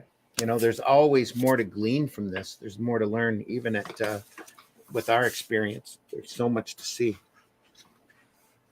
Such a great piece of work.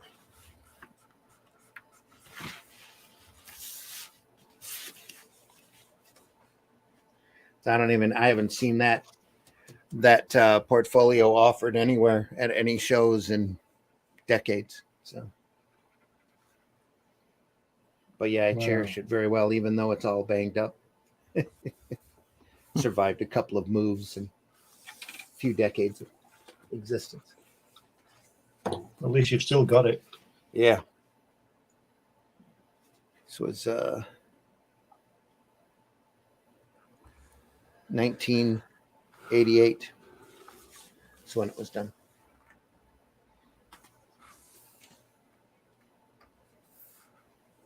Fun color, fun painting. That's brilliant, isn't it? Yeah. It's all right there.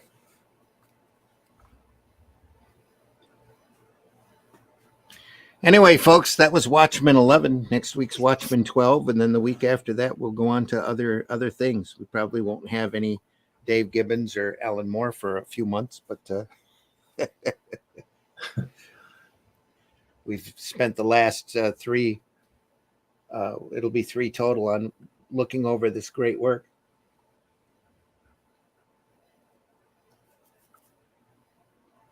It's been fun.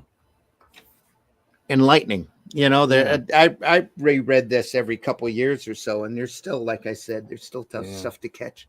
It's still amazing to sit there and look at it and get the different perspective. We hope everybody out there watching felt the same way, even though the chat hasn't been very active today. Levi's in the house. Levi's there says, well, I've enjoyed the live discussion this morning. You get a lot of I've been up all night coloring comics. There you go. Thanks for the show. Awesome, Levi. You get a lot of views after, though. Yeah. Archive views. Yep. I think the way that, what we do here, because we're analysing classics, it's evergreen material. You don't have to see it immediately. These videos are valid, even if it's been on there for 100 years. They'll be valid because it's looking through stuff that's just such great material. Sequential art at its best. Doesn't get much better than that. Your thoughts are always welcome, folks. We're here at 5 a.m. on Fridays looking through great sequential art. Next week will be the last of the Watchmen. So everything ties in. Everything ties up. So glad you've been here for this. Hope you've enjoyed yourself as much as we've enjoyed talking about it. You want a sneak peek at what's on the board this morning? Yes, let's see it. Sure. Okay. Oh, I still have the Sunday Funnies background up.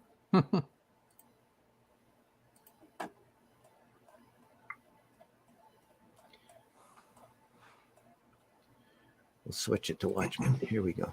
Boom. Yeah. That's yellow. Oh, this is blowing my retina out. Don't worry, you've got 2. There you go. We all make mistakes. Oh dear.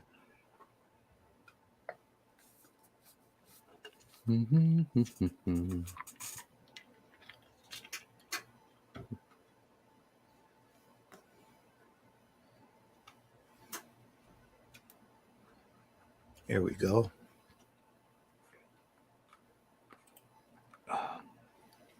Oh, look at that. There you go. So that's Oh, my that's the penultimate page to the second chapter. So There we are. Wow. Come on. So it's a good excuse to do a sort of a highly lit, harshly lit, scene. There's some when they're coming into the castle there, and he's taking the Gigi away, seeing him ride off. So I've just got to pop the backgrounds in there, and that page is done. Great. But, yeah, I was quite pleased with that. Yeah. I like his chair. Oh Yeah, yeah, brilliant. it's like just a stone chair. Yeah. Yeah.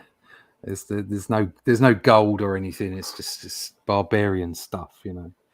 So What yeah. more do you need? Yeah. No, Yeah, exactly. no. Yeah. Place to put the butt. Yeah. Yeah. Looks very warm anyway, doesn't he? Yes, it's got a nice fire going on there. So the next page is just it's not quite. It's all just sketched out at the moment. Ah, yeah. So he's looking through the window. He's got his so he's thinking. So he's going through thinking. So that'll be in shadow. Mhm. And then he comes to the window, looks through the window, and then there'll be like at the bottom here there'll be a scene looking out the window so you can see the city. So Yeah. Don't so- forget the vines. the vines. Lots of vines.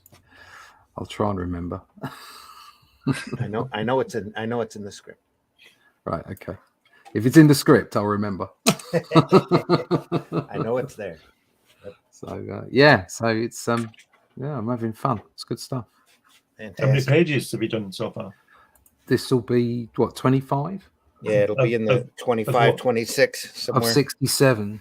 Yeah. 67. So you're sort of third of the way through then. Yeah, I think it's And how many these are chapters are there? 5 chapters. there's 4 chapters, but 4 chapters. Right. this is really the slow start to all of the action. It is coming up. It is a slow start. Yeah. So, but It is but, a bit of a build, yeah. but it's such an amazing story. yeah, it's great fun doing though. And it's pushing. You know, I'm pushing myself as well. It's the best stuff I've done, I think. Yeah. So, It's phenomenal. Great stuff. Russ, tell folks how they can find you. yeah, you can find me at russleach.com. So you can sign up to my email list and you can see you can find out about the stuff that I've just been showing Carl and all the other stuff I'll be doing for Arrow.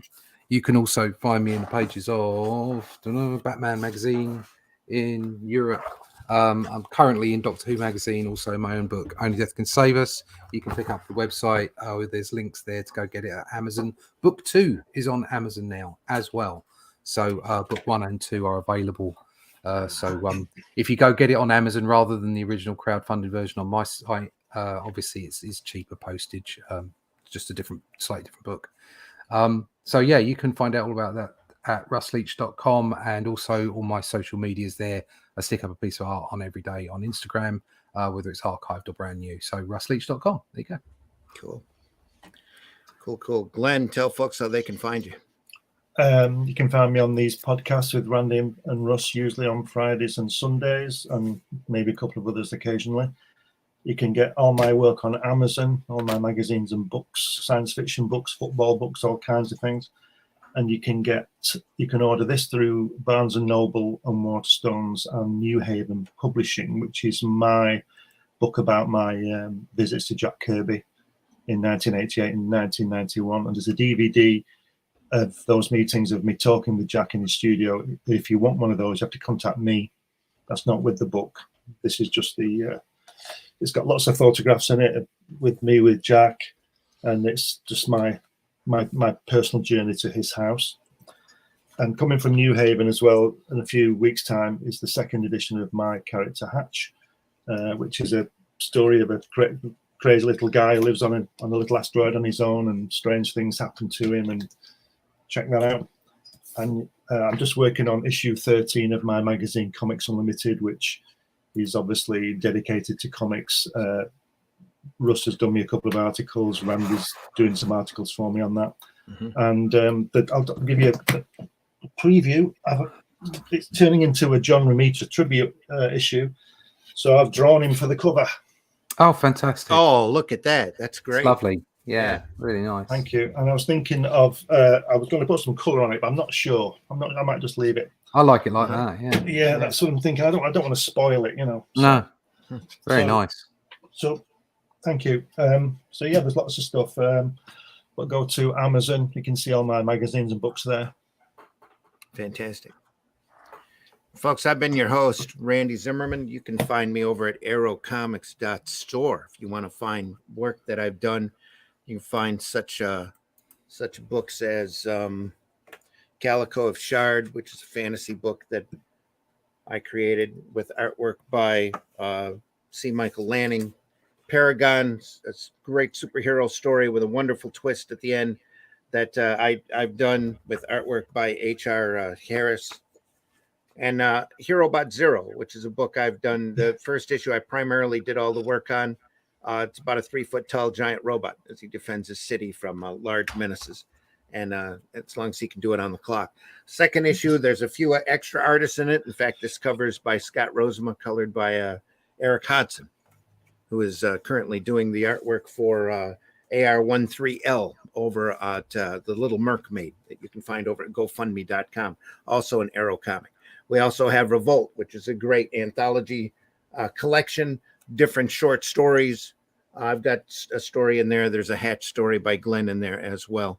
And if you go over to fundmycomic.com right now, you can get in probably, I think it's only going to be up for another day or so, the Campaign for the Fool book, which is another character I created with artwork by Chris Tyson and coloring by Patrick Gama.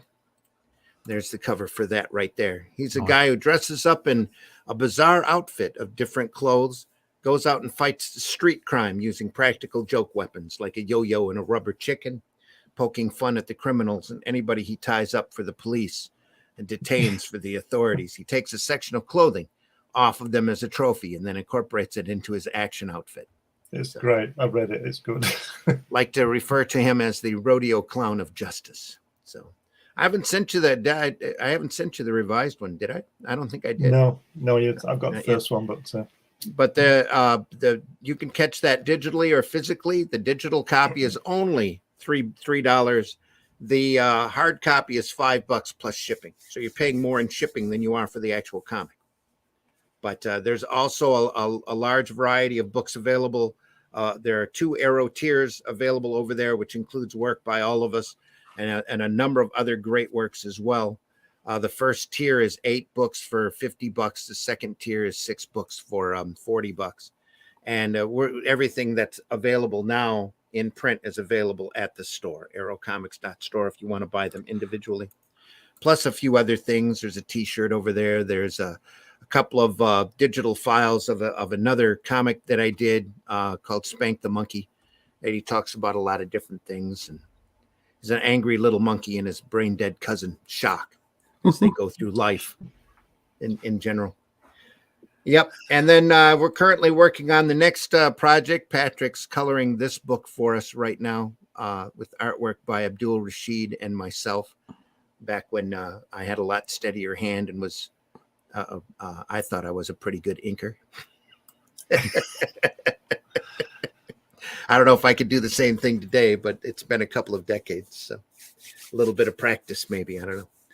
But anyway, other than that, the Shadow Kingdom book will be coming out shortly here in a little bit. That'll be offered over at fundmycomic.com. What? Soon. Not shortly. Soon. Yeah. Soon. Not shortly, but soon. Soon. Eventually. It will come. I'm aiming for it to be out this year. Okay. So yeah. Considering we're in July now, I think that's probably a reasonable pace. I'd like to see it. I'd like to see a campaign in September. Say knock on wood. How would September, that be? October would be. Yeah, October would be good. Yeah, I'd like to see it then. Yeah. So I was hoping to get Allison out by then as well. He is about a little over halfway on those colors. He's just knocking it out of the park. It's just phenomenal looking. Quite, and it's the same guy who colored the Fool too. Only it's a whole different color. Brilliant. He's just I love doing that drawing. Amazing work. I saw the proof. Luke sent me the video of the proof that he had of the book. The books are on their way to Luke's right now. Cool. They're all printed. They've been shipped, and Luke will be fulfilling the campaign on his end, except for a couple of the folks that bought in commission sketches for me. I'm working on those right now. So just put that drawing back up again, Randy. Just want to comment on it. when I see it, I know I'm quite aware of what it is, but I sometimes wonder whether that sun is a nuclear blast going off. Yeah. It's just So amazing. intense, isn't it? It's nice and bright. Yep.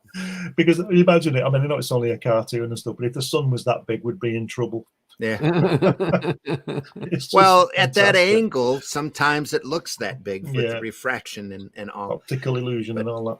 But This is actually the inside front cover in the first page of the book, and the proof that I saw, it lined up perfectly. Yeah. Just great. I just love those buildings. They're really, Yeah. they're really fantastic.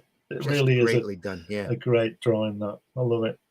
That's Chris's work. Chris is amazing. So Wonderful. can't talk about it enough. Seriously, there's a page from it as well. Is my drawing going in this book? Yes. Great. Yep, it's in there along with there's a pinup by Matt Horsha and another. The back cover is by C. Michael Lanning. Right. So, has he got a dustbin lid there?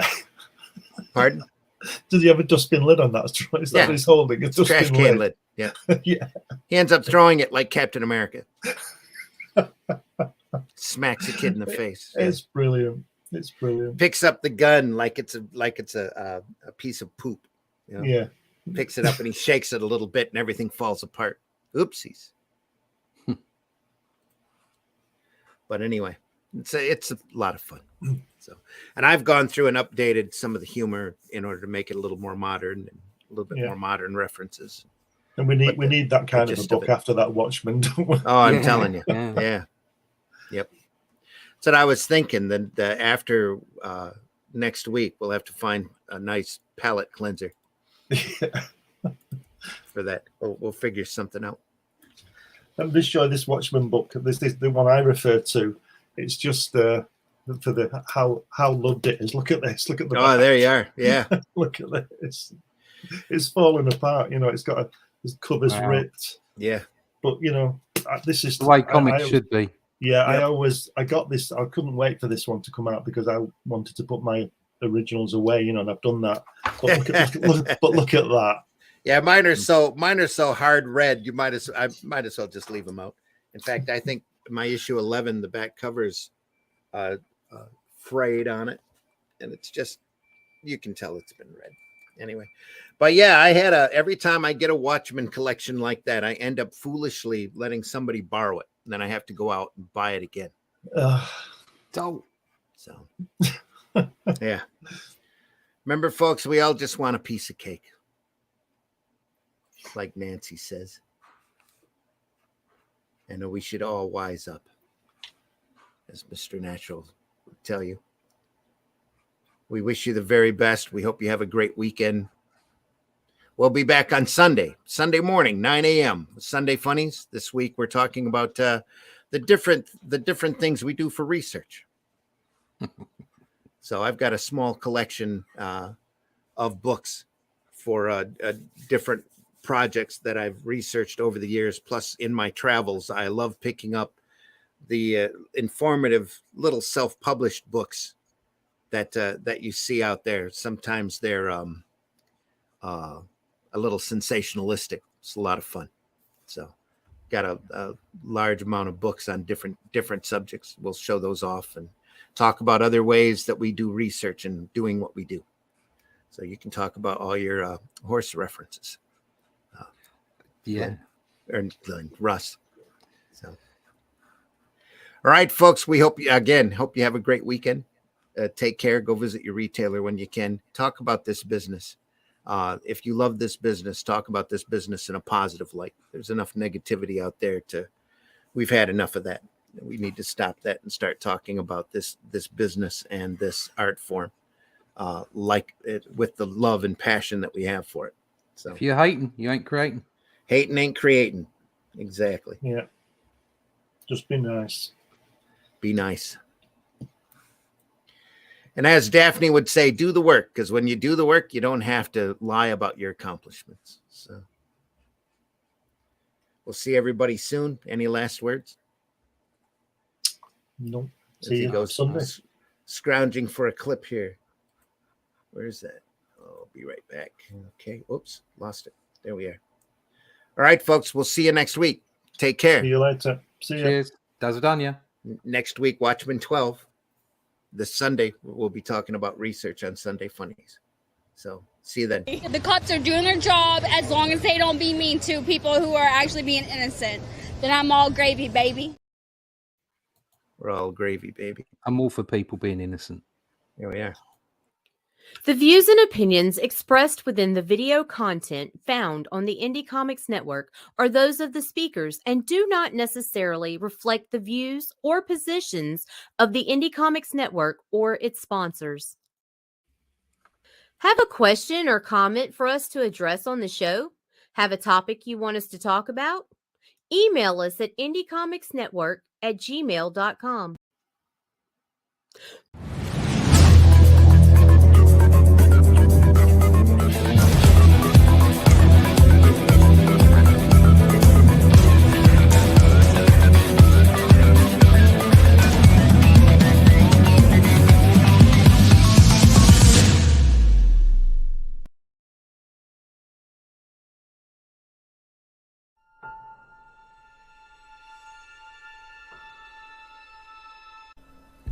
The name Jack Kirby is pretty much synonymous with comic book art. The man was and is a legend, not only because he was one of the principal architects of the Marvel Universe and the co-creator of Captain America, the Fantastic Four, Thor, Iron Man, the X-Men, the Hulk, and the Silver Surfer, amongst many others, or because he was the originator of the epic Fourth World saga, which gave DC Comics such an endearing villain as the diabolical Darkseid. But because, well, he was there pretty much at the beginning, back in the earliest days of the American comics industry. The importance of his contributions to the development of the fledgling industry cannot be overstated. He may not have created it single-handedly, but he was certainly one of the reasons it took off the way it did, and a multitude of books have been written about the man and his life. But this one is different. This is the story of Jack Kirby, the man and his life, but it's also the story of its author, Glenn B. Fleming, an artist whose own life and work has been shaped by Kirby, and of how he met him and what happened when he did. It is an intensely personal account of one man's quest to come to know his hero, and along the way, through a fascinating mix of anecdotes, personal photographs, and correspondence, it sheds new light on the man justifiably known as the King of Comics. And now, all this can be shared with the world in this book, propagated by New Haven Publishing and available in all leading bookstores throughout the world. Come along for the ride. You'll be glad you did. It's an epic journey.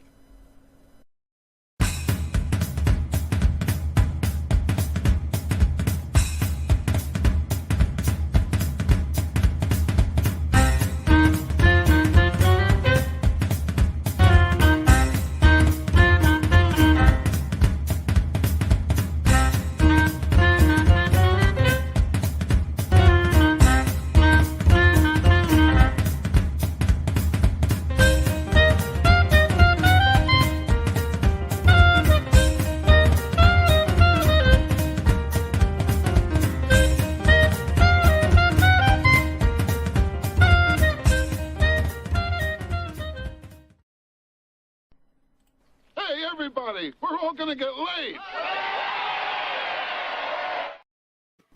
Now on Sunday mornings, longtime independent comics creator Randy Zimmerman brings to you a podcast that talks about the lighter and more whimsical side of comics, the fun side of comics. That's right.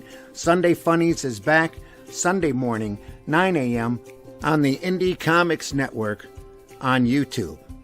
Check it out. Special guests, great comic talk, good times. See you there. And who's your favorite Marvel Comics hero? Mine is Superman. Remember the motto? With great power comes great responsibility. Can't nobody tell me nothing. You can't tell me